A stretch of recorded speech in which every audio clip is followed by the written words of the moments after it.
Merci surtout à ceux qui sont encore toujours là. Et merci également pour vos apports et contributions. Déjà au cours de la première partie, nous allons pouvoir donc commencer la seconde partie de nos travaux, des travaux de cet atelier. Et puis nous aurons deux nouvelles communications avec deux nouveaux communicateurs. D'abord, le professeur Abraham Lopé, qui va nous faire une communication sur l'apport des partis politiques à la gestion du pouvoir. Et puis ensuite, il y aura l'égalité des chances des candidats à l'élection présidentielle par Rufin Gojo.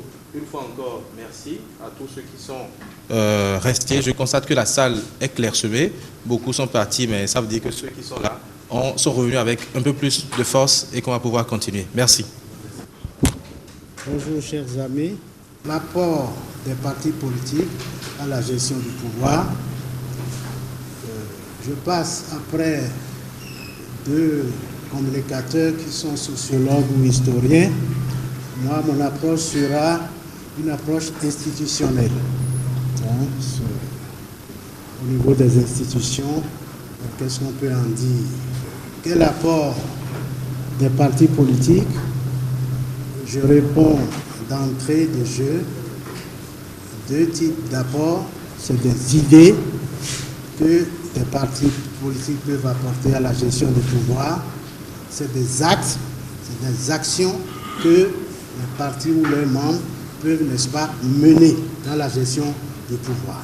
Il y a eu 3 ruptures et toutes furent brisées. Alors, ces questions-là, j'ai eu la chance de les aborder. En 1998, j'ai sorti un petit opuscule que j'avais intitulé « Réflexion sur le multipartisme béninois et son incidence sur l'évolution de la nouvelle expérience démocratique ». C'est la Fondation Friedrich Naumann, en 1998, qui l'avait édité et c'était distribué gratuitement. Je ne sais pas s'il faut en faire une nouvelle édition, parce que l'analyse a été faite à partir des chartes que nous avons eues. Toute la situation que nous vivons aujourd'hui, on l'avait déjà vue en 1998. On en avait parlé. Et on a fait des propositions. Mais les hommes politiques, j'en fais certainement partie, à certains égards, n'en ont pas tenu compte. Et nous en sommes là aujourd'hui. On a parlé de pluralisme démocratique à la conférence. Nulle part n'est écrit multipartisme intégral. Mais le génie des Béninois a transformé ça en multipartisme intégral. Parce que on verra tout à l'heure la nature des partis politiques. On en parlera. J'en dirai un petit mot. Après donc cet opuscule-là, on a été sollicité par une ONG pour faire une étude sur l'évaluation législative de nos tests législatifs en ce qui concerne la création, le fonctionnement et le financement des partis politiques.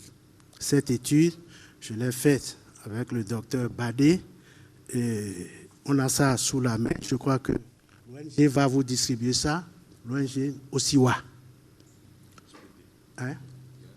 DHPD. Et il y a la synthèse des conclusions. Tout ce qui a été dit ce matin, vous retrouverez beaucoup de choses ici. Mais tout le monde parle de réforme à cette heure-ci. Tous les candidats aussi, on parle de réforme par-ci, réforme par-là. Toutes les réformes ne se valent pas. Il y a réforme et réforme. Pour ce qui nous concerne, il faut un diagnostic aigu, pertinent. On parle de corruption, corruption. Bon, corruption, c'est corruption. Mais moi, j'en distingue au moins 3 matières de corruption. Il y a ce que j'appelle la corruption électorale et tout ce qu'il y a autour de l'élection, la corruption électorale. Il y a ce que j'appelle la corruption des finances publiques. On n'a pas le temps, sinon je vais le développer.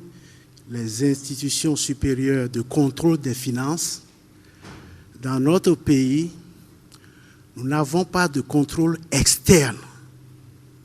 Et c'est ça qui crée tout ce que nous vivons, la corruption qui végète, l'impunité. Il y a des terminologies, peut-être pour faire croire qu'on est dans les contrôles. On a parlé d'IGE, on a parlé d'audit, bureau d'audit. Un contrôleur ne peut pas dépendre du contrôlé ou de celui qui va contrôler. Vous n'aurez aucun contrôle. Vous n'aurez aucune lutte contre la corruption. Un contrôleur, dans les systèmes, il y a 3 types de systèmes de contrôle externe, universellement. Ce que nous on a ne correspond à aucun de ces 3 types de contrôle, sauf la Chambre de la Cour suprême, qui est qui végète dans l'État dans lequel elle est. Donc, je vous dis, on n'a aucun système de contrôle extérieur des finances publiques. Il y a un contrôle interne. Vous avez l'inspection des finances, mais ça dépend du gouvernement, du ministre de l'économie et des finances. Il faut un système externe. Et ce qu'on a appelé IGE, ou bureau d'auditeurs, ça s'appelle vérificateur dans le système anglo-saxon, c'est des structures qui sont indépendantes de l'exécutif. C'est le gouvernement et ses démembrements qu'on veut contrôler. Comment voulez-vous que ces structures-là dépendent du chef de l'exécutif? Ça ne devient qu'un instrument. On va l'envoyer à qui on veut. Si on veut récupérer des gens, on va leur envoyer pour faire peur.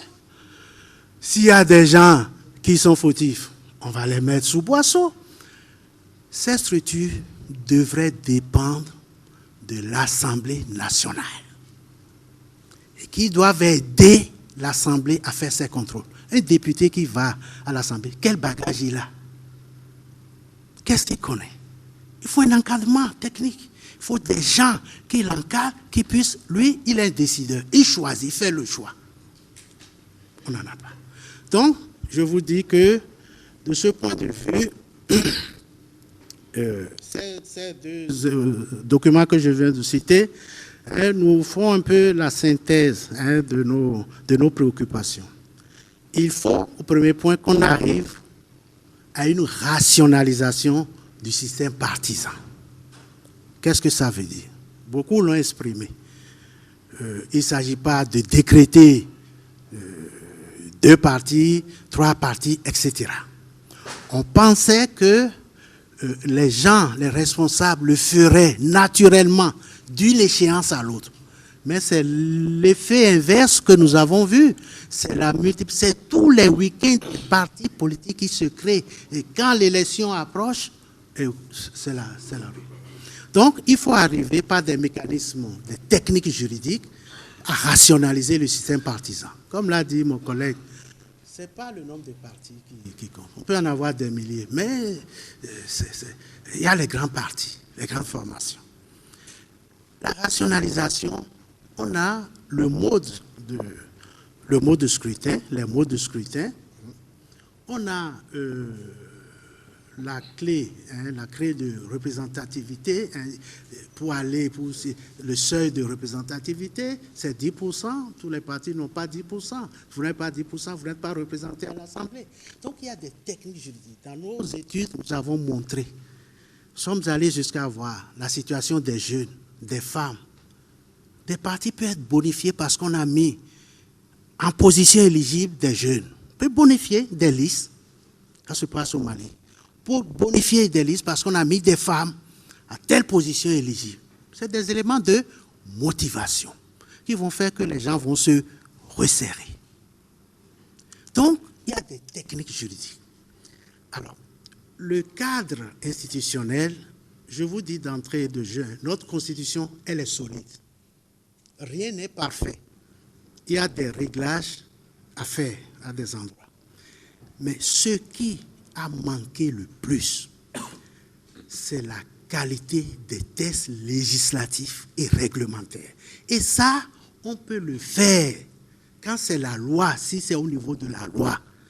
La création, le fonctionnement, le financement, c'est la loi. Ce n'est pas la Constitution qui le dit. C'est au niveau des textes et des règlements. Et ça, on peut l'obtenir très, très rapidement. C'est pour ça, moi, je dis, ce n'est pas une nouvelle conférence nationale. Il faut des assises, c'est-à-dire qu'après 25 ans, là, il faut s'arrêter. Il faut faire une pause réflexive. Il faut voir dans l'arsenal ce qu'on a, ce qui a marché, ce qui a moins marché. Ça, c'est nécessaire.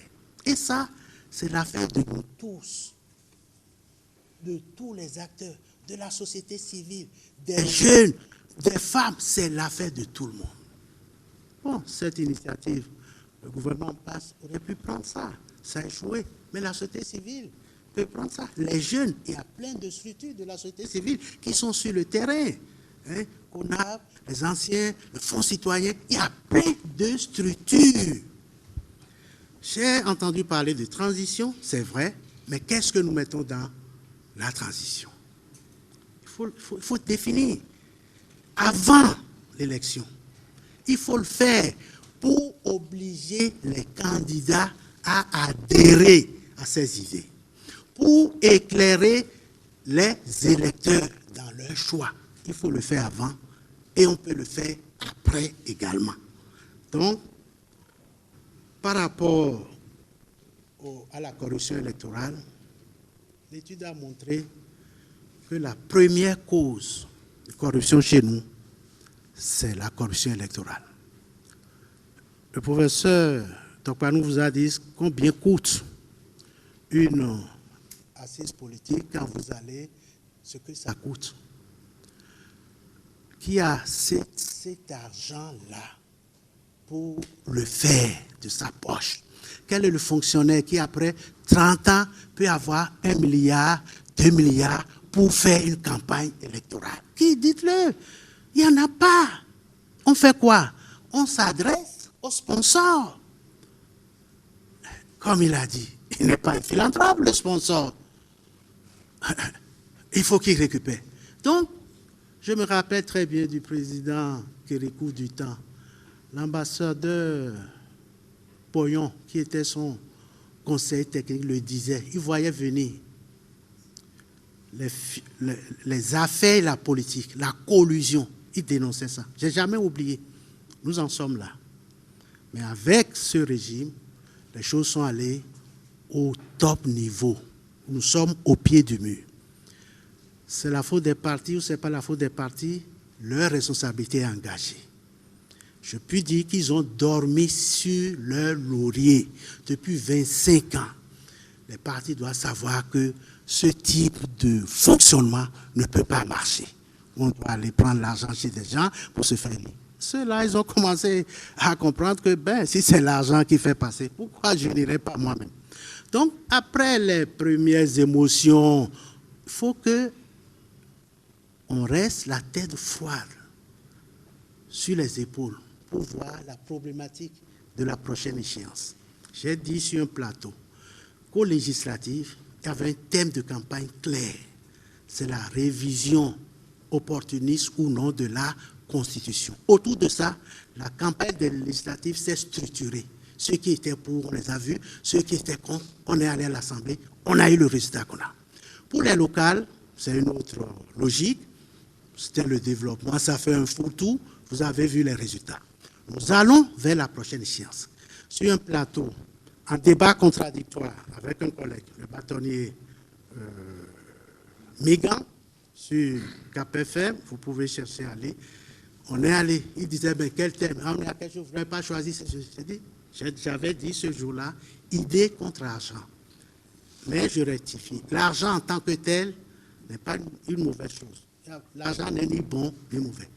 C'est quel type d'argent? Ce qu'on en fait. Est-ce qu'on est esclave de l'argent? Ou l'argent est un moyen serviteur? Le débat est là. Il y a beaucoup d'écrits sur l'argent. Face à l'argent, il y a un livre qui va sortir dans quelques jours sur le pape François. On a parlé de la révolution du pape François face à l'argent. La révolution, ça va sortir dans quelques jours. ce livre-là. C'est écrit par un blogueur essayiste, j'ai son nom, mais comme le temps passe, je passe. Donc, nous sommes à la croisée des chemins. Il faut des réformes, mais quelles réformes? Il faut hiérarchiser les réformes. Il faut même avoir une pédagogie des réformes. Tout le monde va vous parler de réformes par-ci, réformes par-là, mais quelles réformes? Nous avons choisi le mode d'élection désormais, c'est le suffrage universel. C'est le suffrage universel qui gouverne chez nous. Mais quand on dit le suffrage universel gouverne, je concède, comme l'a écrit quelqu'un, que le suffrage universel élit ce qu'on a appelé la démocratie d'autorisation, l'élection. Tout ce qu'il y a autour de ça, la représentativité, tout ça. Mais une fois élu, celui qui dit « je suis le seul élu, je suis le seul élu », doit-il être le seul gouvernant? Donc le débat théorique qui se pose même à la démocratie occidentale aujourd'hui, ce n'est pas l'élection seulement. L'élection seule ne fait pas la démocratie. Or, toute la thématique, toute la théorie même de la démocratie, c'est autour de l'élection, qui sont représentés, les femmes, l'équité, le genre, tout ça. Tout tourne autour de la mal-représentation. Il y a ce que j'appelle la démocratie d'exercice, la mal-gouvernance. Et c'est ça le problème des contrepoids, qui dans la Constitution existe, mais les balises n'étaient pas fortes, ça a été très vite enjambé. Donc je nous dis, nous devons pouvoir dégager les principaux thèmes de la campagne qui arrive. C'est autour de ça. Ce n'est pas pour les beaux, pour les mauvais, pour les jolis, tout ça. Et que chacun ne voit pas midi à sa porte. Personne. Aucun chef de parti politique ne sera élu président de la République avant qu'on ait fait les réformes des tests qu'il faut. Un chef de parti qui est candidat, l'autre chef de parti dit s'il réussit, il va favoriser ses électeurs, tout ça. Donc, il préfère aller vers celui qui n'est pas partisan, on pense manipuler, on peut aider. Donc, aucun chef de parti, que les gens ne se leurrent pas, aucun chef de parti politique au Bénin ne sera élu président de la République avant qu'on ait fait les réformes qui s'imposent. On a dit que le temps est fini. J'avais parlé de 3 rêves brisés. Je voudrais en finir avec 2 rêves à construire. C'est le rêve républicain et le rêve démocratique. La République veut dire quoi? Veut dire égalité des chances des citoyens, égalité des territoires. Si nous prenons ces 2 idées, il faut revenir à la République, à la modernité. Toutes les questions d'examen, de tout ce qu'on dit, c'est parce que nous ne savons pas ce que c'est que la République. Nous ne pouvons pas vivre. Et ensuite, le second rêve, c'est le rêve démocratique, de la démocratie d'autorisation. Il faut également aller à la démocratie d'exercice. Je vous remercie.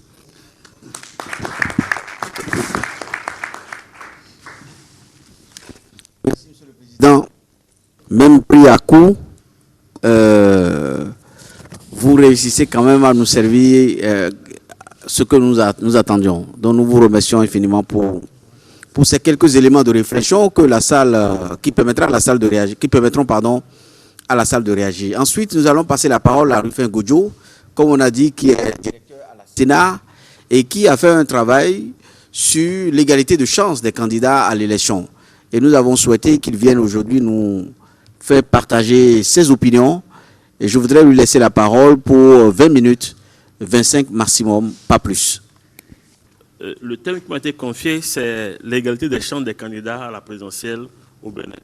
Et c'est parce que nous sommes en démocratie, le président Zénokoué vient de parler de pluralisme démocratique, que forcément, on ne peut plus diriger par des voies autres que l'élection.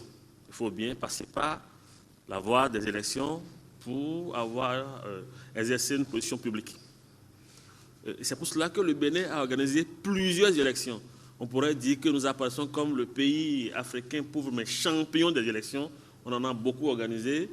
Il se fait, la roue de l'histoire tournant, que nous sommes à l'avant-veille du 6e tournant. Comme le dit le professeur Thévois, nous aimons nous faire peur. Alors, l'expérience des élections a montré, quoi qu'on dise, qu'il y a eu des avancées qualitatives, qu'il n'y a pas eu de grandes frictions, qu'il n'y ait pas de la violence. Deuxième chose, c'est qu'il faut préserver la paix sociale. Parce que lorsque des personnes sérieuses sont en compétition, forcément, derrière elles, il y a du monde. Et s'il y a des distorsions, les personnes qui les supportent peuvent être amenées à créer des troubles. Sur le financement des partis politiques.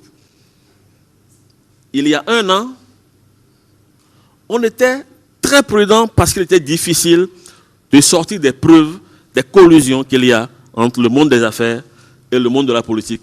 Je crois que le débat là est clos depuis.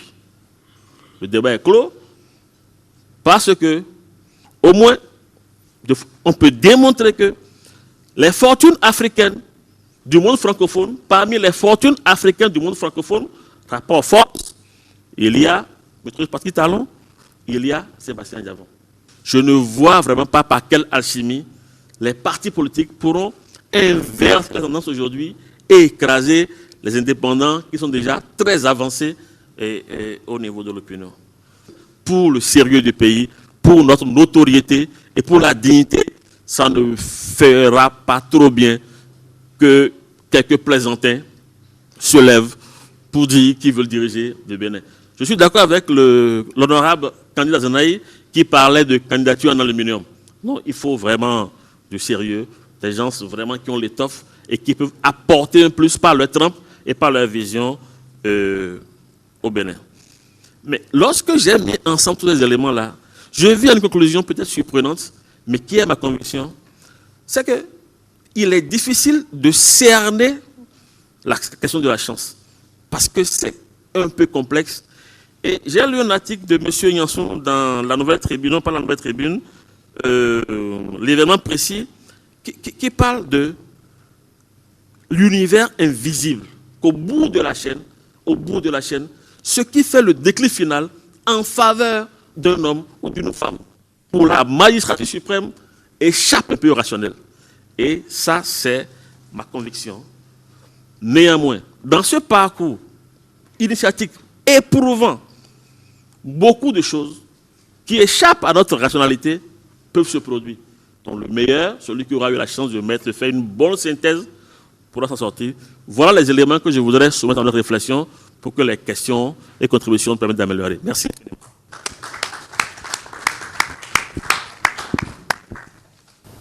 Ma préoccupation réside dans le fait que nous ayons une certaine conception de la démocratie qui me pose un problème. Vous avez des candidats qui, par nature, sont seuls à proposer leur programme. C'est-à-dire que même lorsqu'ils sont soutenus par le parti, il y a le programme du candidat.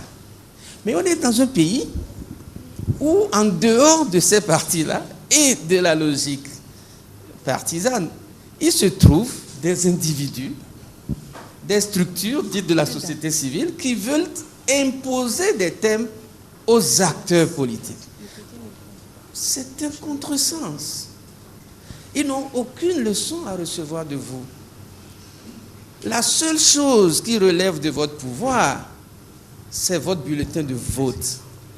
Apprenez à les sanctionner, non pas parce qu'ils sont sanctionnables pour le plaisir d'être sanctionnés, simplement parce qu'ils n'ont pas choisi les thèmes que vous auriez aimé voir défendre par eux.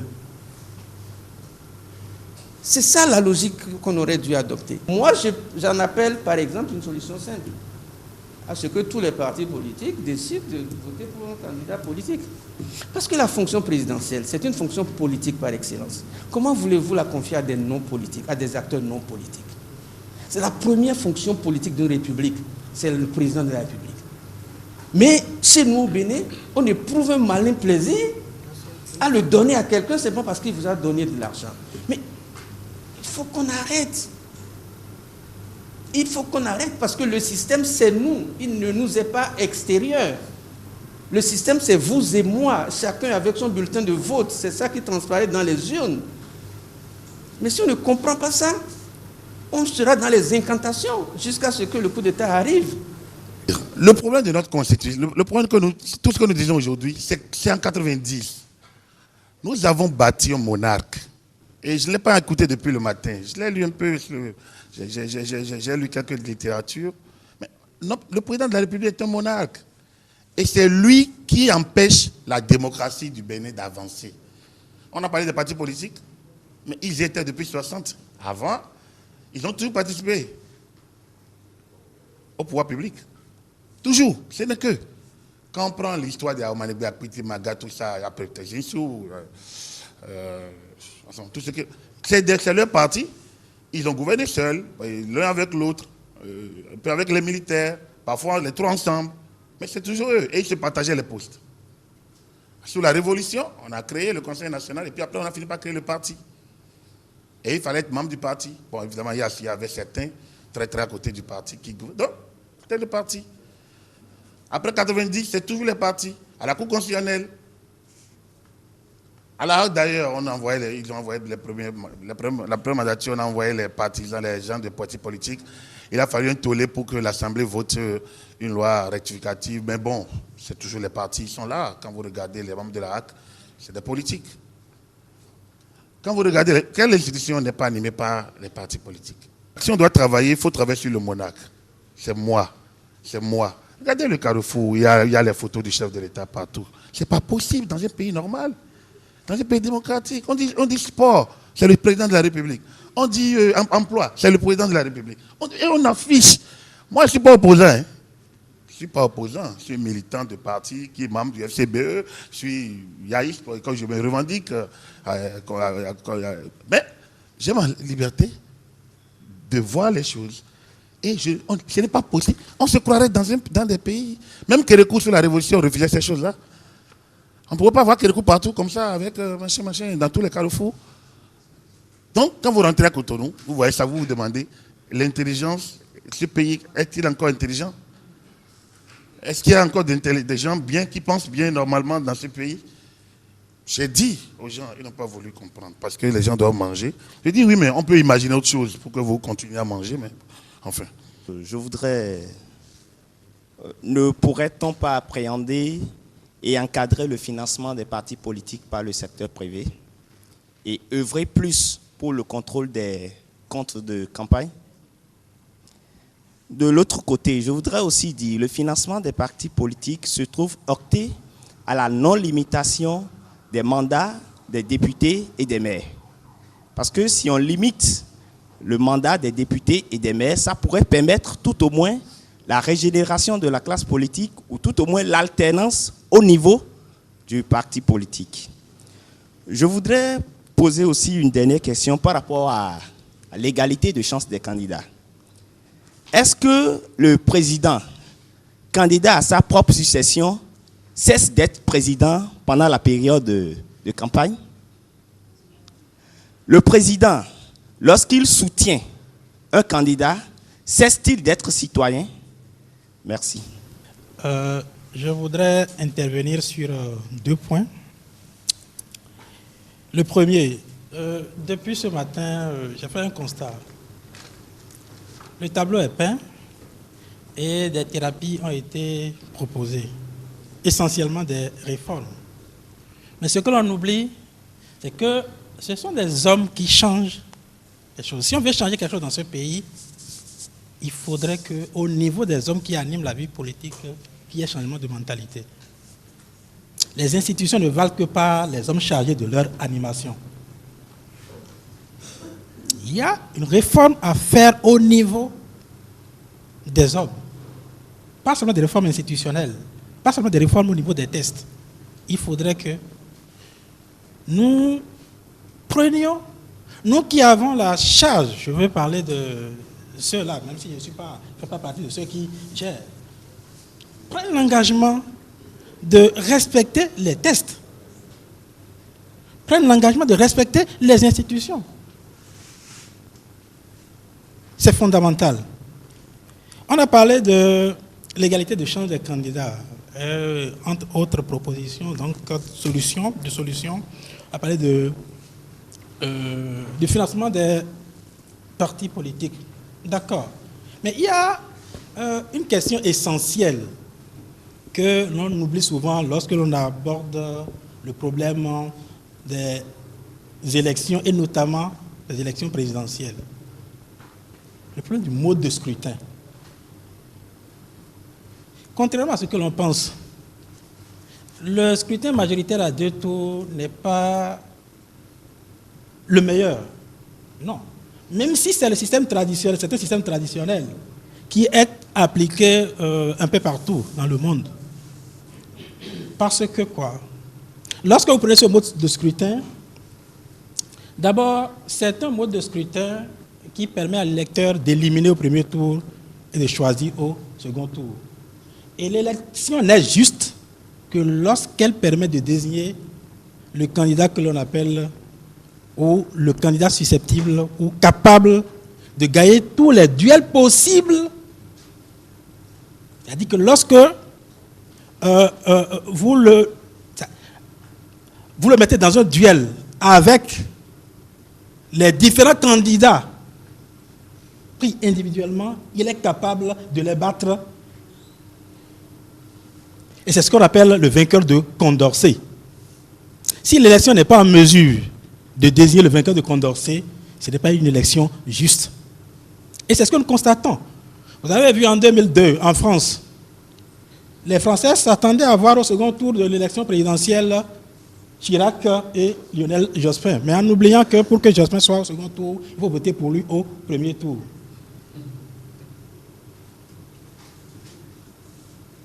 Alors, la question que nous devons nous poser, est-ce que depuis 1991, ceux qui nous ont dirigés, est-ce qu'ils sont véritablement les élus légitimes? Juste quelques suggestions. Notre workshop porte sur les partis politiques et l'élection de 2016. Je suis venu ici ce matin avec l'espoir secret d'entendre les partis politiques nous dire ce qu'ils envisagent de faire dans le cadre de cette élection-là. Je ne vous livrerai pas mon sentiment pour l'instant. L'ABDC a affiché sur la banderole qui est en face de nous, en sous-titre, pour des élections apaisées, crédibles et transparentes. Mais je pense que nul ne pourrait se satisfaire en 2016 d'une élection simplement apaisée, crédible et transparente qui ne débouche sur un nouvel espoir pour chacun d'entre nous. J'espère simplement que nos partis politiques ont pris la mesure de la gravité de l'état de la nation et qu'ils feront, dans les conditions que nous avons rappelées, conditions difficiles peut-être pour eux, ce qu'il faut pour que cet espoir que j'ai évoqué tantôt, il soit possible. Au risque de prolonger ce que quelqu'un a appelé tantôt le procès des partis politiques, je voudrais rappeler que l'un des reproches que nous leur faisons, c'est de ne pas avoir de programme, de vision, de ne pas nous proposer, j'allais dire, des programmes dont nous puissions discuter. Pour autant que cela soit encore possible, je voudrais souhaiter que dans la campagne pour l'élection présidentielle de 2016, ils nous donnent l'occasion de débattre de 2 questions qui me paraissent importantes. Tout au long de la matinée, nous avons repris les uns après les autres l'idée selon laquelle la politique au Bénin, les partis politiques, tout cela contribuerait à ce que nous avons appelé la répartition de la richesse nationale. Mais personne n'a parlé de la production de la richesse nationale. Comment pouvons-nous partager une richesse que nous n'avons pas produite? Merci beaucoup, professeur. Je voudrais exprimer ici une pleine satisfaction d'être à ce rendez-vous.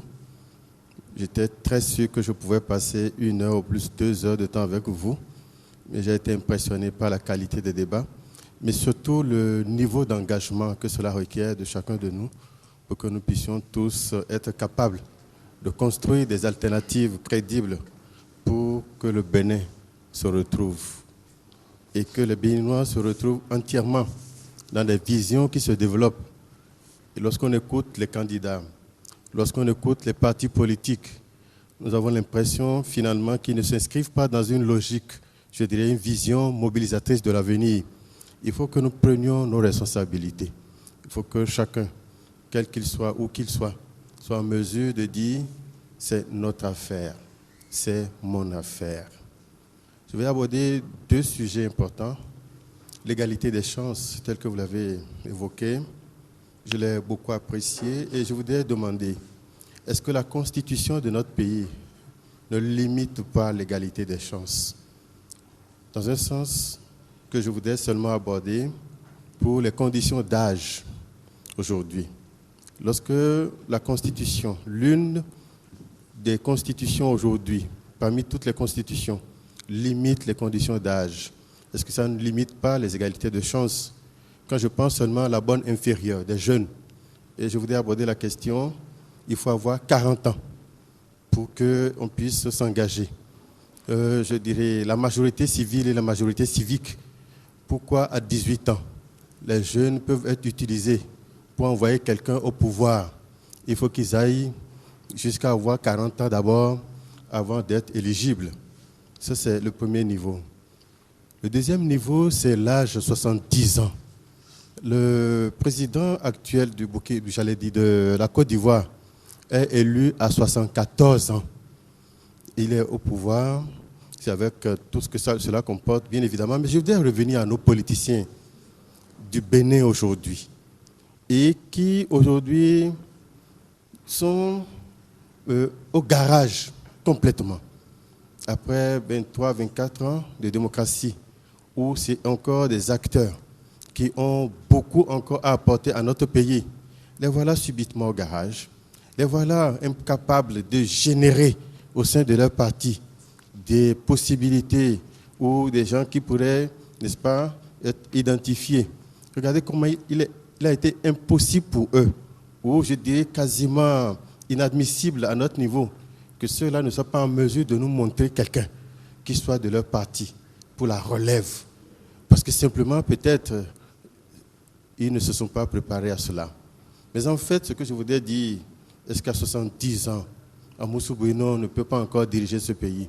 Est-ce qu'à 70 ans, Ngouedji ne peut pas être président de cette République? Si ceux-là étaient candidats, j'imagine que si ceux-là étaient candidats aujourd'hui dans ce Bénin, on n'aurait pas tout ce que nous sommes en train de vivre aujourd'hui. Tout ce que nous vivons aujourd'hui, c'est parce que ceux-là n'ont pas un mot à dire et ne se trouvent pas en mesure de prendre le niveau de responsabilité pour que le pays soit dirigé. Il leur appartient. C'est un défi que nous leur lançons. Qu'ils se voient, que ces Amoussou-là se voient, que ces Ngouedji se voient, que ceux qui ont dirigé ce pays-là s'asseyent pour indiquer le chemin qu'il faut pour notre pays en 2016, pour identifier le candidat aujourd'hui et à travers cela, travers une certaine alternative qui puisse être crédible pour notre pays. Le bon gestionnaire, c'est celui-là qui a une certaine capacité d'agir, de diriger conformément aux tests, aux principes et aux normes. Mais tout en se référant à son environnement social. Mais quel est l'environnement social du Bénin aujourd'hui? Le Bénin évolue dans un contexte de démocratie sans citoyenneté. Donc, si nous sommes dans un contexte de démocratie sans citoyenneté, le premier apport des partis politiques, c'est de contribuer à la promotion de l'éducation à la citoyenneté. La citoyenneté étant le lien entre l'individu et l'État. Maintenant, je vais aborder le deuxième apport. Mais si le parti politique souhaiterait ou bien voudrait promouvoir l'éducation à la citoyenneté, c'est que les membres de ce parti devraient avoir une certaine connaissance assez large. Est-ce que les partis politiques maîtrisent ce qu'on entend par l'État? Est-ce que les partis politiques arrivent à maîtriser les relations entre notre État et les autres États? Donc, leur deuxième apport devrait être comment faire pour asseoir l'autonomie dans l'interdépendance. Qu'est-ce que j'entends par l'autonomie dans l'interdépendance? Est-ce qu'ils ont une connaissance des liens qui existent entre l'Assemblée nationale béninoise et l'APF, l'Assemblée parlementaire de la francophonie? Est-ce qu'ils maîtrisent bien les relations entre notre Cour constitutionnelle et l'association des cours constitutionnels ayant en partage la langue française? Est-ce qu'ils ont connaissance des relations qui lient notre Cour suprême avec l'Assemblée internationale des juridictions de Cour suprême ayant en partage le français? Est-ce qu'ils maîtrisent les relations entre notre armée et l'armée française? Est-ce qu'ils maîtrisent les relations qui lient notre trésor public au trésor français? C'est après avoir, est-ce qu'ils maîtrisent le contenu de la Banque ouest-africaine de développement? Est-ce qu'ils maîtrisent les enjeux, les défis de l'Union économique monétaire ouest-africaine? C'est ça. Il faut maîtriser tout ça avant de pouvoir briguer la magistrature suprême au Bénin.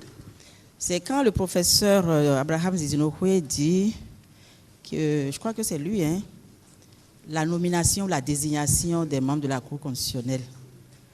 Mais si on désigne les membres de la Cour constitutionnelle qui après se retrouvent assis à la Haute Cour de justice, mais on les a désignés, mais ils sont en mission, pas pour celui qui les a désignés, mais pour le pays.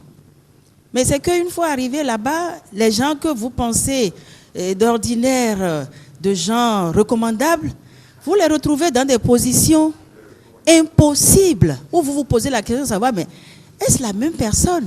Qu'est-ce qui se passe? L'argent, c'est bien. Effectivement, on a parlé de l'argent depuis le matin, mais l'argent fait aussi du mal. Moi, il y a des gens qui, quand ils vont sortir de ces deux juridictions-là, je ne sais pas si je vais les acheter à 1 franc. Et ils sont nombreux. Donc, ce n'est pas le fait que le président désigne ou que l'Assemblée désigne. Et l'Assemblée à laquelle vous voulez donner le pouvoir de désigner, quand elle désigne là, malgré tout ce que vous avez pu leur dire pour attirer leur attention sur la confiance que vous mettez en eux et tout ça, dès qu'ils arrivent là-bas, il y a autre chose qui se passe et tout de suite vous ne les reconnaissez pas. Moi, je me rappelle pour la Sénat de l'élection de 2011, notre groupe parlementaire avait fait confiance à quelqu'un que je connaissais depuis l'école primaire, que j'ai reçu dans mon bureau. On a fait comme un pacte, parce qu'il fallait qu'on s'entende tous sur lui pour l'envoyer. Notre groupe avait la possibilité d'envoyer quelqu'un. Mais quand il est arrivé là-bas, nous, on ne l'a pas reconnu. On ne l'a pas reconnu. Pourtant, c'était comme un pacte pour qu'il ne trahisse pas le groupe. Quand on l'appelait, on ne le voyait plus. Donc, c'est de nous qu'il s'agit.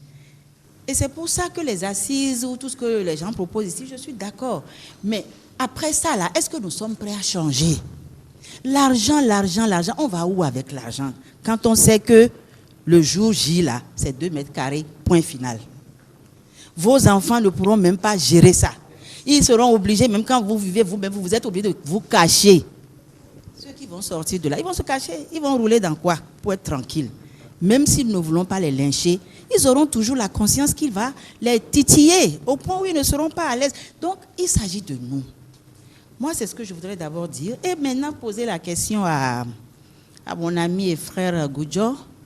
Au niveau de la Sénat, quand on parle de l'égalité des chances, tu es là depuis un certain temps, tu as fait 2 élections, sinon 3. Qu'est-ce que vous mettez en place pour que les candidats soient réellement dans une situation d'égalité de chance? Parce que c'est ça. C'est vrai qu'au plan financier, au plan des moyens, tout ça, les candidats ne peuvent pas être égaux. Ne peuvent pas avoir les mêmes égalités de chance. Mais au niveau de la structure qui organise les élections, qu'est-ce que vous faites pour que eux là, ils soient au même pied d'égalité? Voilà mes questions. Je vous remercie. À l'entame de mes propos, j'ai une question. Peut-on envisager la conquête du pouvoir par les partis politiques et sa gestion par des techniciens, des cadres chevronnés. Il semble que non. Et à partir de ce moment, la souffrance de la jeunesse béninoise et de la population béninoise n'est pas pour demain. N'est pas pour demain, pourquoi? Jetons un regard sur les déterminants même de la gestion du pouvoir par les partis politiques. D'abord, l'ambition de conquérir le pouvoir et de le gérer ne va pas de pair avec les modalités, la définition des modalités de gestion du pouvoir. Voyez vous-même comment quelqu'un va à la conquête du pouvoir sans imaginer un seul instant comment il pourrait gérer ce pouvoir. On nous dira peut-être qu'il n'a pas envie de vendre la peau du loup sans l'avoir tué, mais alors il y a un minimum à avoir, il y a un minimum à définir dans sa propre conscience en ce qui concerne la gestion du pouvoir.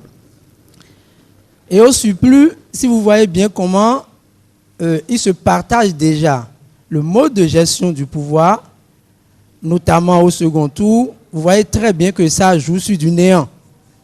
Je prends le ministère des Affaires étrangères, toi tu prends le ministère des Finances, moi je prends le ministère de l'Éducation. Et donc c'est sur cette base-là que les regroupements se font. Et alors je pense qu'il n'y a rien à attendre de ces gens-là comme une gestion efficiente du pouvoir. Deuxième déterminant, comment pouvons-nous imaginer que les partis politiques sont allés à la conquête du pouvoir et avec derrière les hommes d'affaires et penser à un moment donné qu'il y aura gestion du pouvoir par les autres? Ils sont dans une logique de retour sur l'investissement et cette logique fausse complètement les donnes en ce qu'il s'agisse d'une gestion qui ne peut jamais être en phase avec une gestion efficace et efficiente du pouvoir. Ils ont dépensé, ils doivent récupérer.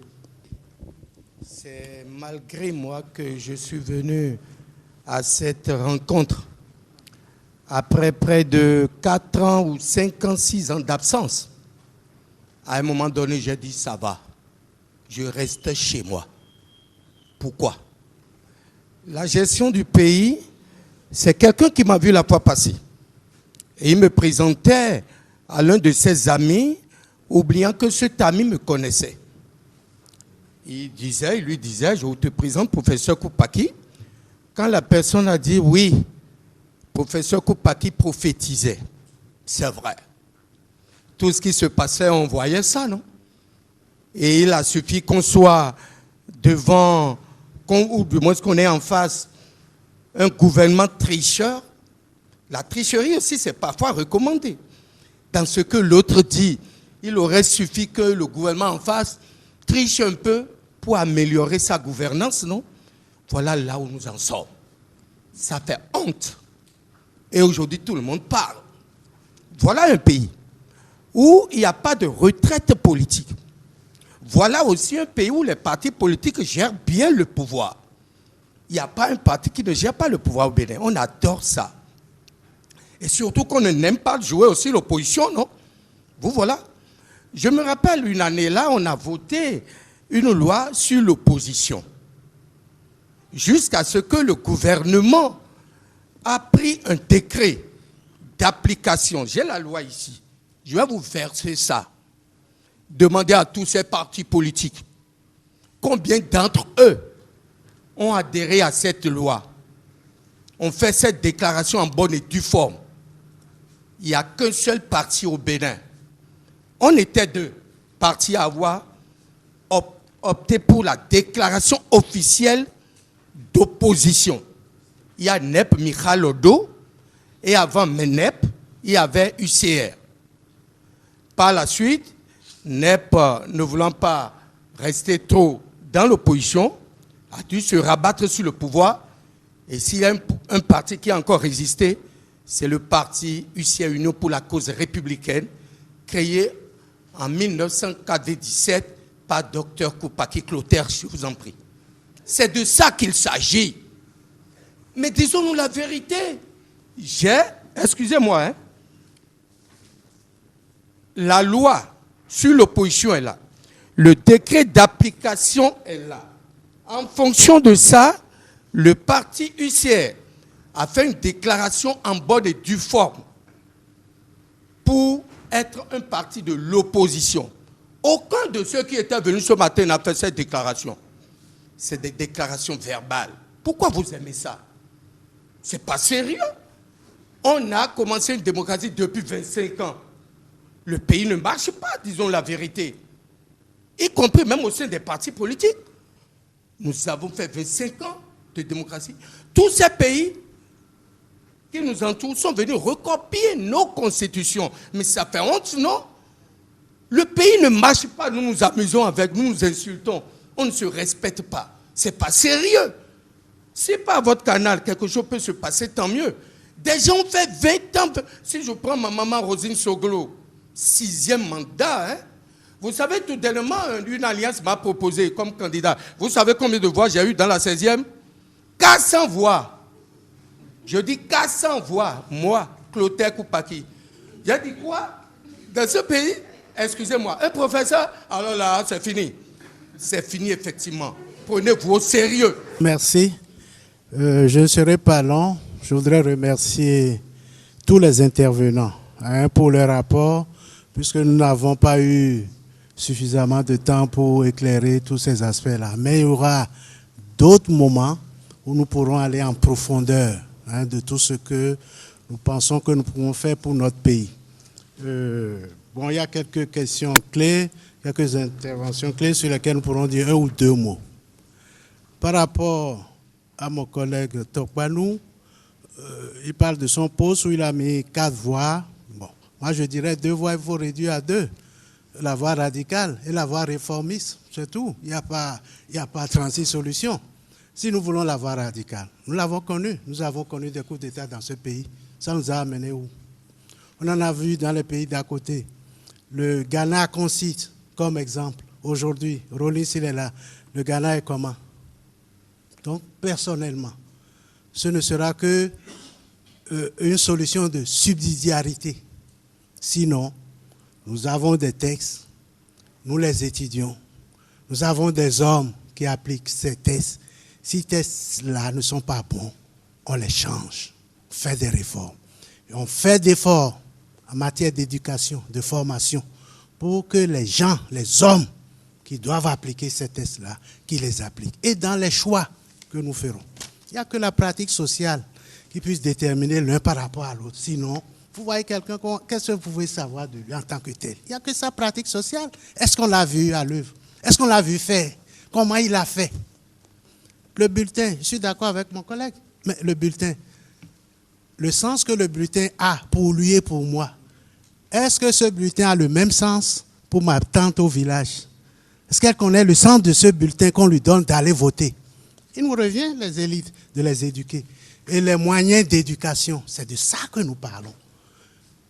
J'ai entendu une chronique de Carlos parler de sauce, la sauce démocratique à l'africaine. L'image est bien bonne, la sauce. Pour qu'une sauce soit bonne, il faut des ingrédients. Il faut y mettre les ingrédients qu'il faut. Sinon, la sauce elle ne sera pas bonne. Si nous voulons faire de la démocratie, nous n'avons pas de démocrates. Les gens ne sont pas formés, ils ne connaissent pas. Le monsieur du PNUD vient d'allier un tas de choses qu'on doit connaître dans la formation. Qui a fait cette formation? La Constitution a dit il faut enseigner cette Constitution. Est-ce qu'on l'a enseignée dans les écoles? On est d'accord. On peut faire des critères. Mais ce qui est sûr, quand on marche, quand un enfant naît, il a 10 ans, il a 20 ans. À un moment donné, on fait le point. Dès qu'on fait le point, il n'y a rien de plus normal. Faisons le point. Qu'est-ce qui a marché depuis 25 ans? Qu'est-ce qui n'a pas marché? Qu'est-ce qu'on peut améliorer? Et faisons le seul. Parce que personne individuellement, un parti n'a de solution.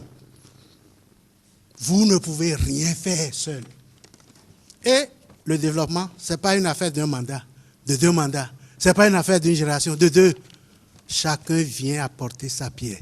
Chaque acteur politique qui est passé au pouvoir doit pouvoir dire, en mon temps, à tel poste, j'ai fait ci, j'ai fait ça.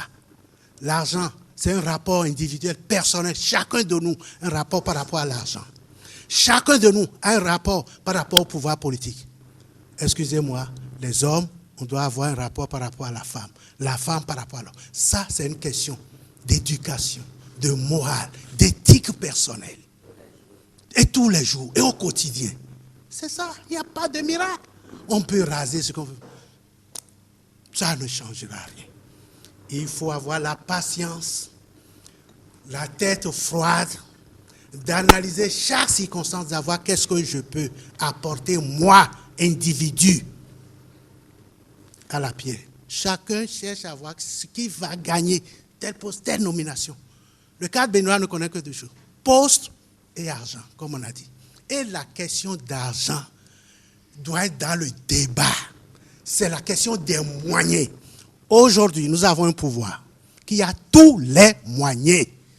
Face à ce pouvoir, qui a les moyens de déloger ce pouvoir, lui ou ses affidés.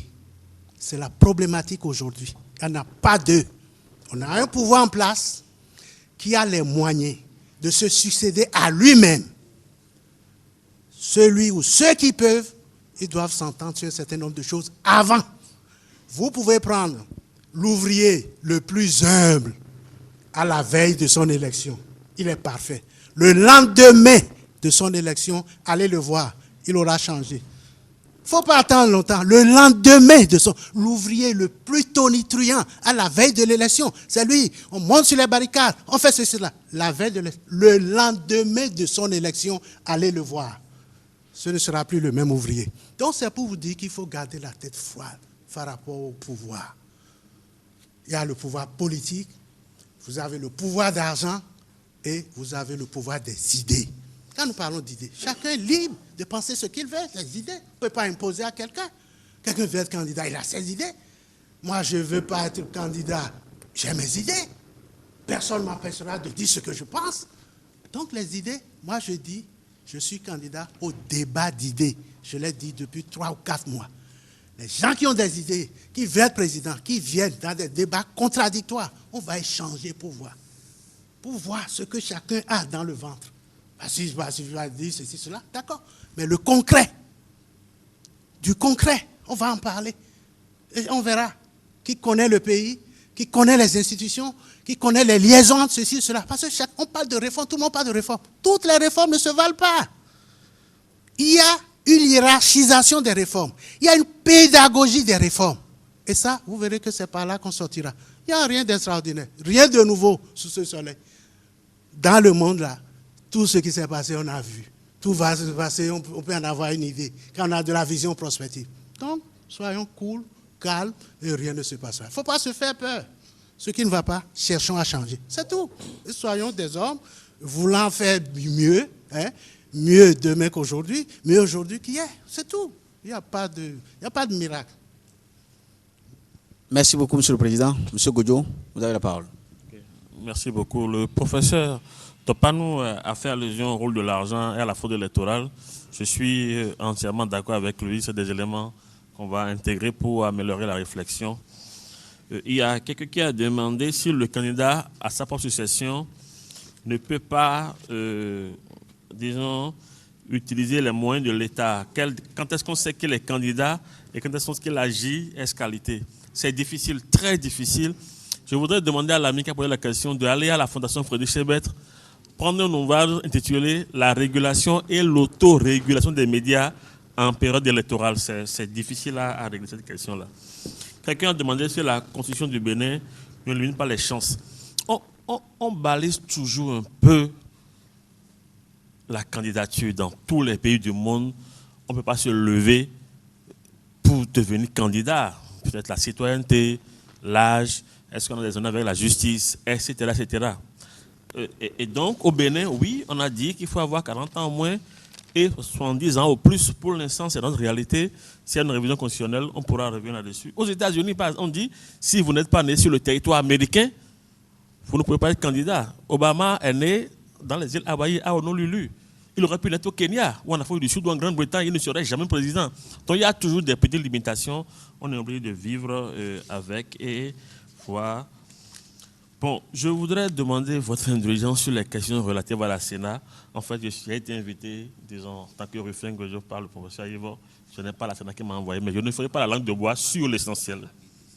Voilà, par la BDC. Merci, professeur.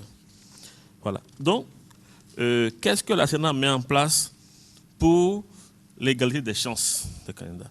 Ce qui se passait, je ne peux pas en parler. Moi, je suis directeur de la Sénat depuis 1 an.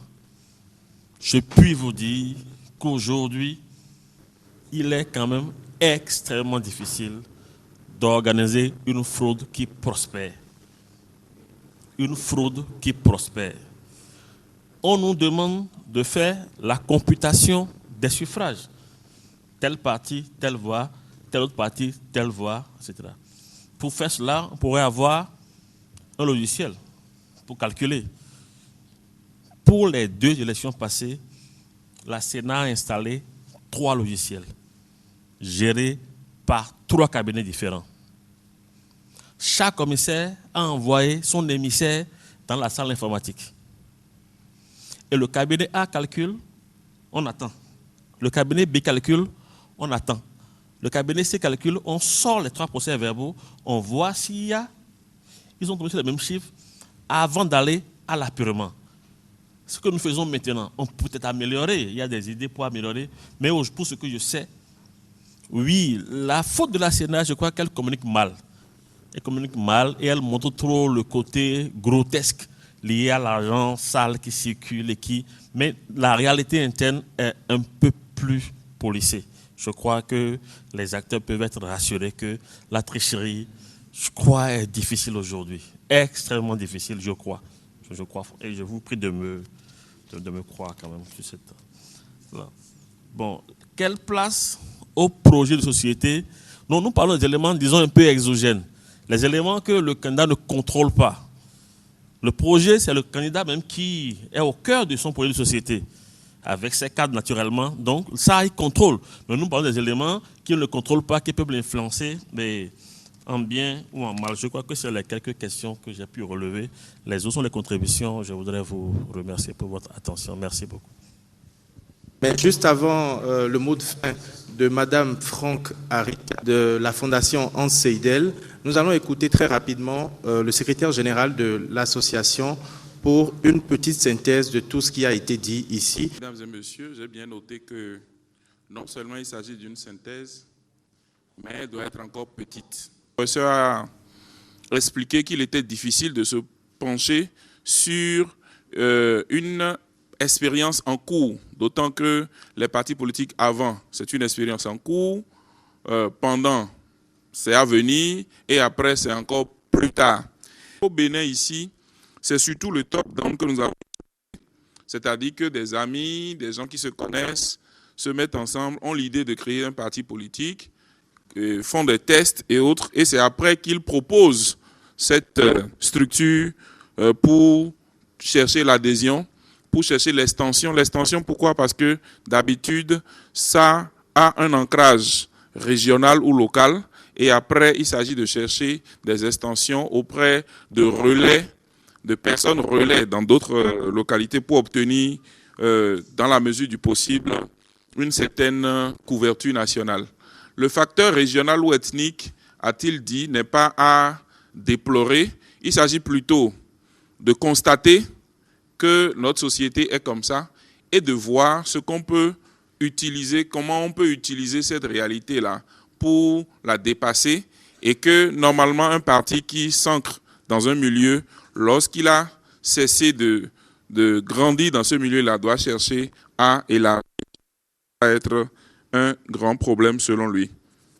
Il a considéré que ceux qui arrivent au pouvoir, même s'ils ne sont pas, et c'est ce que nous avons constaté dans toute notre expérience démocratique depuis 1990, même s'ils ne sont pas issus de partis politiques, une fois qu'ils sont au pouvoir, ils arrivent au pouvoir, ils squattent le système partisan en place, ils jouent à la ruse du chef rassembleur, et il est difficile pour eux de perdre le pouvoir quand ils sont au pouvoir.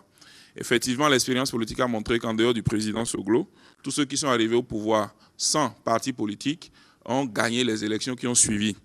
Et il trouve que ce sont les moments où un système politique où un système de gouvernance arrive à son terme, qui sont des moments propices pour renouveler un peu, donner une nouvelle chance aux partis politiques ou aux alliances de partis politiques. Il a vu que 2006 offrait cette possibilité et que 2016 devrait également offrir cette possibilité. Malheureusement, dans l'évolution des choses, il a constaté que 2006, l'occasion n'a pas été saisie et qu'il espère qu'en 2016, on va aboutir à un nouveau compromis politique qui va permettre aux partis politiques de véritablement exercer le pouvoir à travers quelqu'un qu'ils auraient désigné. Il a dit qu'il y a certains sujets qui fâchent et c'est pour ça qu'il souhaite que ce soit un mandat de transition pour régler un certain nombre de questions comme la donne ethnique et régionale, le problème des quotas par exemple dans l'administration, les concours frauduleux ou non, et les concours avec quotas ou non. Il estime qu'il faut s'entendre pour remettre tout ça dans une loi consensuelle sur la base de laquelle on va pouvoir gérer le pays. L'honorable Sekwito nous a parlé de la sélection des candidats à l'élection présidentielle. Bon, il a adhéré à un certain nombre de points de vue soulevés par le professeur Bako et ensuite s'est démarqué sur un certain nombre de points. Mais il a dit que dans certains pays, la logique même de départ était de créer des partis politiques par rapport à l'élection présidentielle. Aux États-Unis, par exemple, c'est le cas. C'est l'élection présidentielle, c'est tout le système vers l'élection présidentielle qui conditionne la manière dont les partis politiques sont organisés. Et que c'est donc facile dans ces systèmes-là d'avoir des primaires. Mais il est difficile dans les systèmes dans lesquels on n'a pas pensé les partis politiques de cette façon-là, d'avoir des sélections faciles. Les choses sont relativement faciles quand il y a une légitimité, par exemple, d'un père de la nation qui est un héros de la lutte contre le colonialisme, ou par exemple quand les choses sont naturelles compte tenu de l'expérience et d'un certain nombre de paramètres qui font que le choix n'est pas difficile. Ou alors quand les primaires se passent dans un parti politique et non pas dans une alliance de partis politiques. Mais les choses sont très compliquées quand il n'y a pas de légitimité naturelle, quand il n'y a pas ce poids historique, quand il n'y a pas ce droit d'aînesse entre guillemets. Les choses deviennent beaucoup plus compliquées, ce qui fait qu'il s'interroge sur comment est-ce qu'ils vont réussir, par exemple dans l'Union fait la nation, à faire le choix, une sélection, alors même que aujourd'hui les critères sont difficiles. Il se demande même si on peut faire des primaires dans une alliance de partis politiques, alors que tout le monde appelle aux primaires. Et il dit on n'est pas obligé de copier les primaires parce que ça se passe ailleurs. Il faut peut-être trouver d'autres critères, comme par exemple le consensus, ou en tout cas trouver les moyens pour qu'il n'y ait pas une certaine dislocation du groupe. Les débats qui ont suivi, certains ont dit que le plus important devrait être de chercher à avoir le meilleur candidat et non de chercher à tenir forcément dans cette unité qui est parfois une unité superficielle. D'autres ont dit que les tests n'ont pas suffisamment cadré les choses et qu'il ne peut pas avoir de sélection quand c'est aussi ouvert. Pour les autres élections, on dit qu'il faut des partis politiques, mais pour l'élection présidentielle, on n'a rien dit. Il n'y a pas de critères assez précis pour désigner les gens pour l'élection présidentielle et que nous ne pouvons nous en prendre qu'à nous-mêmes.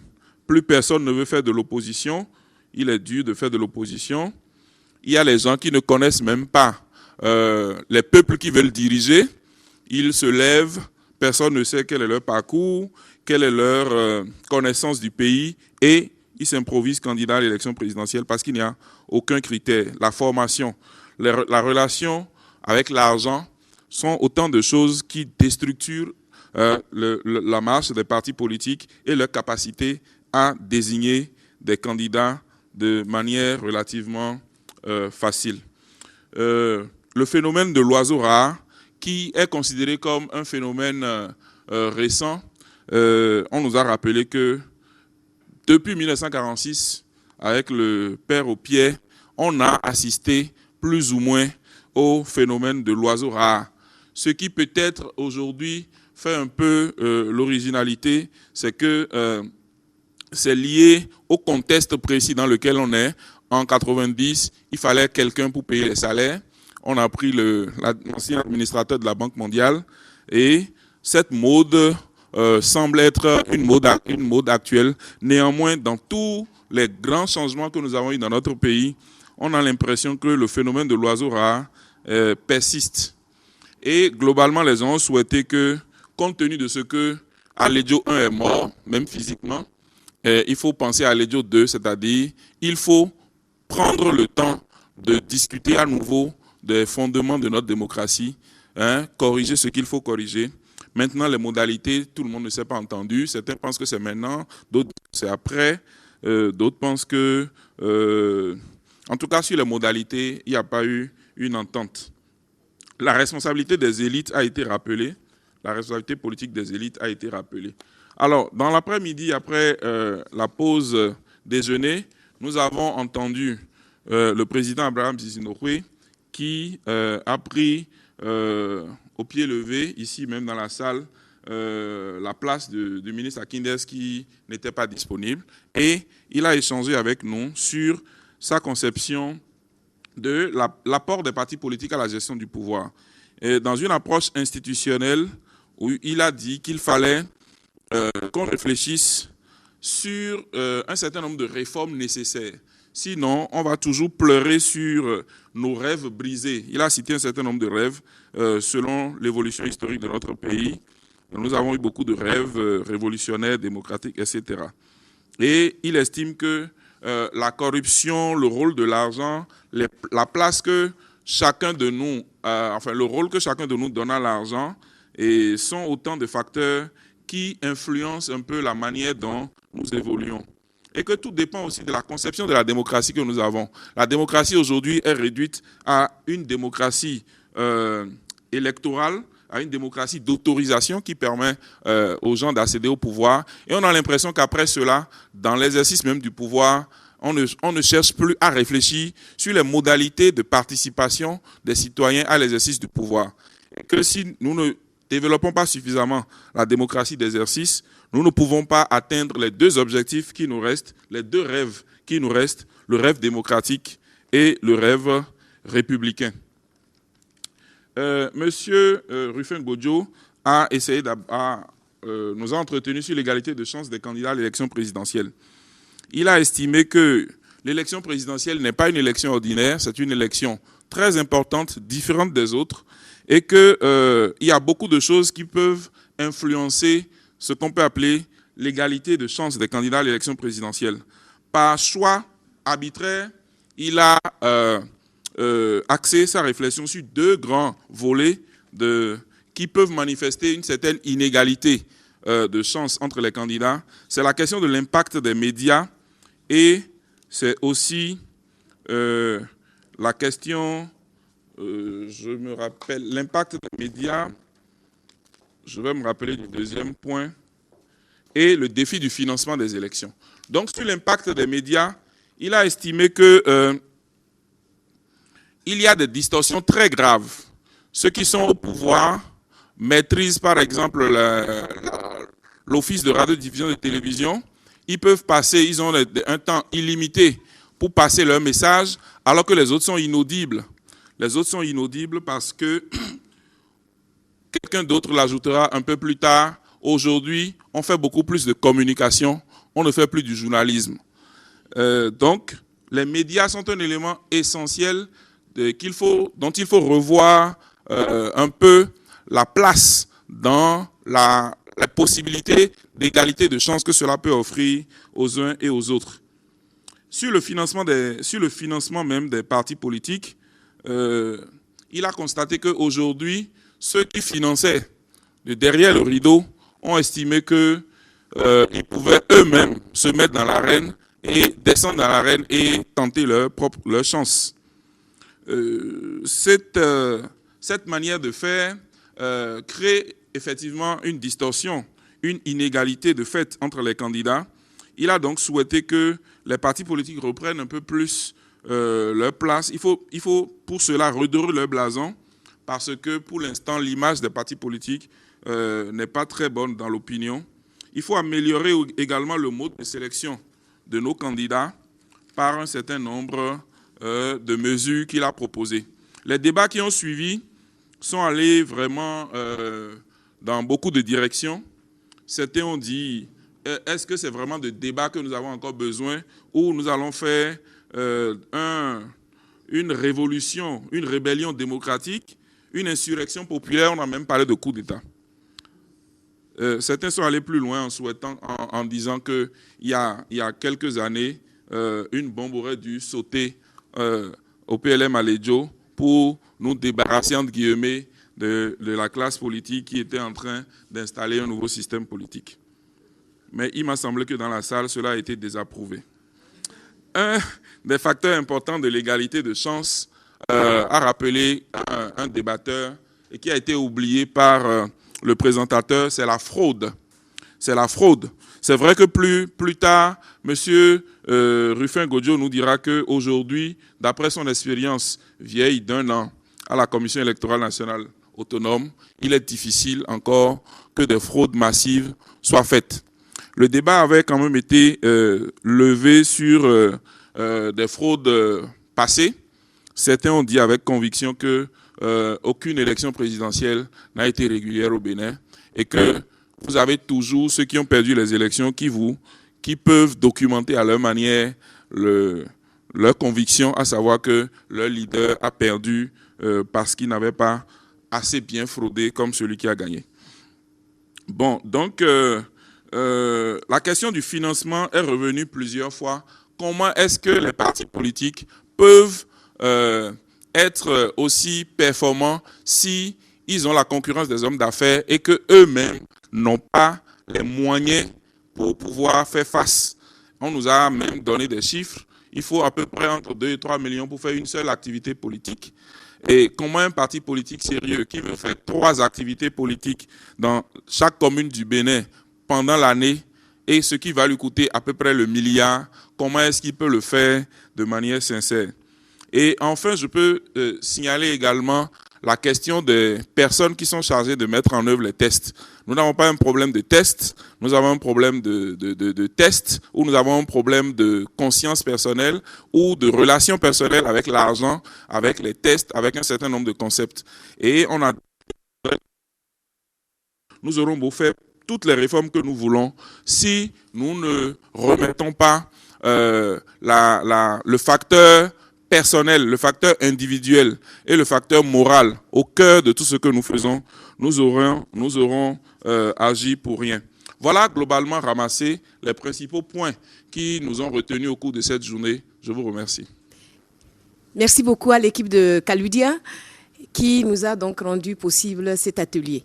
Des autorités politiques qui sont restées, qui nous ont donné leur disponibilité et toutes les contributions qui ont été faites. Merci beaucoup. Et aux participants, à l'ensemble des participants, merci aussi pour votre assiduité et votre engagement politique et citoyen. Merci. Je crois que le débat, il est clos aujourd'hui, mais il continue dans les coulisses, dans vos communautés. Le professeur Aïvo est là. Il me dit son portable est ouvert 24 heures sur 24. Donc si vous avez des préoccupations, essayez de l'appeler pour qu'il nous aiguille sur certains points. Merci à tout le monde. Et pour terminer, je vais dire, j'espère vraiment, du fond du cœur que vous avez pu tirer le maximum d'enseignements pour faire tache d'huile, pour que les élections présidentielles 2016 soient apaisées, crédibles et transparentes. Merci. Je voudrais à la fin de cette journée remercier encore une fois la Fondation Hans Seidel pour son soutien. Remercier également l'équipe technique de Canal 3, notre partenaire technique, sur cette première expérience des entretiens politiques de l'Association béninoise de droit constitutionnel. Je voudrais les remercier vraiment d'amplifier le travail que nous faisons avec la Fondation Hans Seidel et de permettre vraiment de préparer ces élections qui s'annoncent. Ensuite, je note que nous avons fait beaucoup de propositions aujourd'hui, comme d'habitude, et que nous avons par ailleurs, par moment, fait le procès, certains l'ont dit, du système partisan de notre pays, non pas le procès des partis politiques, mais le procès du système partisan dans notre pays, parce que nous avons tous reconnu que nous sommes dans un pays qui est à réformer. Les partis politiques ont un rôle majeur. Et à l'Association béninoise de droit constitutionnel et tous ceux qui sont intervenus aujourd'hui, on a reconnu que les partis politiques sont la clé de voûte de notre système politique. S'il n'y a pas de parti politique, il n'y a pas de démocratie.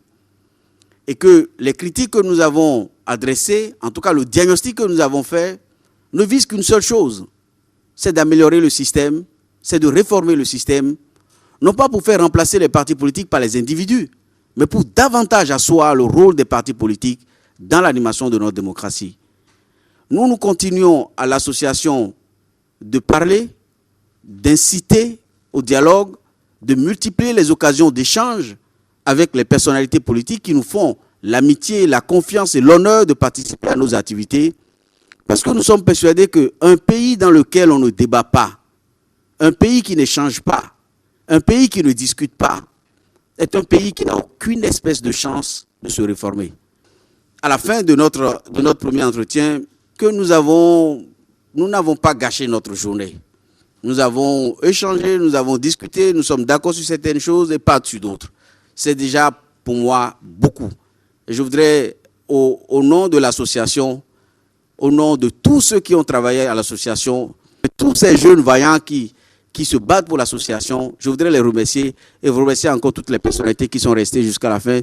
Il y en a parmi elles qui me doivent leur présence et il y en a d'autres qui nous font l'honneur de rester jusqu'à la fin. Donc je remercie tout le monde.